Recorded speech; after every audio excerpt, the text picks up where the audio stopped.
Hello, this is Linda Waterhouse. I'm a LinkedIn strategist, and I'm here to give you your LinkedIn tip of the day. Today, we're going to be talking about recommendations.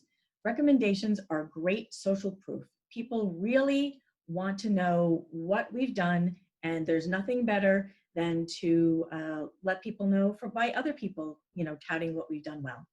And the best way to get a recommendation is really to give a recommendation. So we're going to quickly go through how to give a recommendation and then how to request a recommendation. So I am going to give a recommendation to Linda Welbrock. She just put together a VIP lookbook that I was honored to be part of. And I definitely want to give her a recommendation because she's done a lot to help support business owners. So you go to their profile by searching for them. And then under more, you can see how request a recommendation shows up and then recommend. So first I'm going to show you how to recommend. Now, I'm not going to send this through because I really want to take more time to think about it, but I will just show you the sequence. So first you select the relationship. We studied together. Linda's position at the time, she was the founder at Leading Women Entrepreneurs. So then we say next, send, and then I will write the recommendation.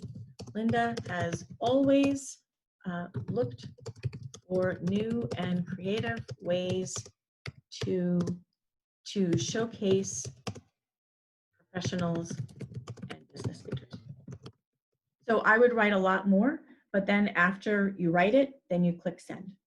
Now, what send will do is that Linda will get a notification that she received a recommendation. Now, she will then have the option to approve it, in which case then it will show up on her profile, or she will have the option to send a note back to me asking me to revise it. She does not ever have to publish it on her profile.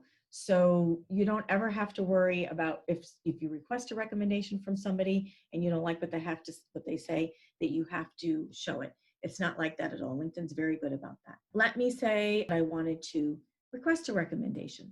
So then we say request a recommendation. I will pick up a relationship. I was a LinkedIn strategist.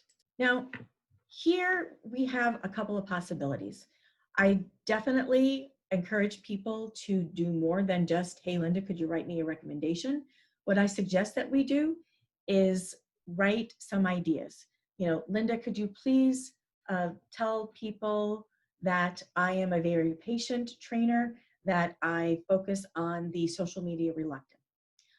For people who are really, really busy and you don't think that they'll ever have a chance to write a recommendation, I suggest that you write the entire recommendation and then say at the beginning, hi, Linda, I really appreciate if you could write me a recommendation. You can use the words below as a starting point or write me something original. Thank you. And then you hit send.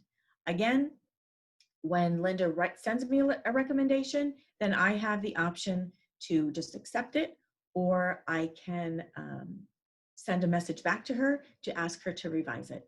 Because sometimes, people will say, oh, they're really nice, they're really great to work with. And that's, vague and touchy-feely, but doesn't really say anything.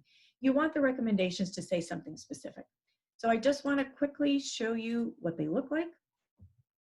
And you have to scroll down. You can see how many people have gotten and how many we've given.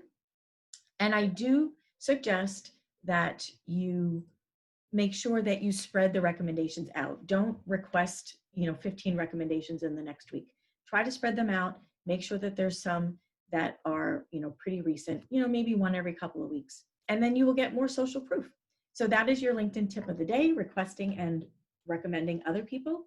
I'm Linda Waterhouse. Please visit my website, lindawaterhouse.com, for more free resources. Thank you.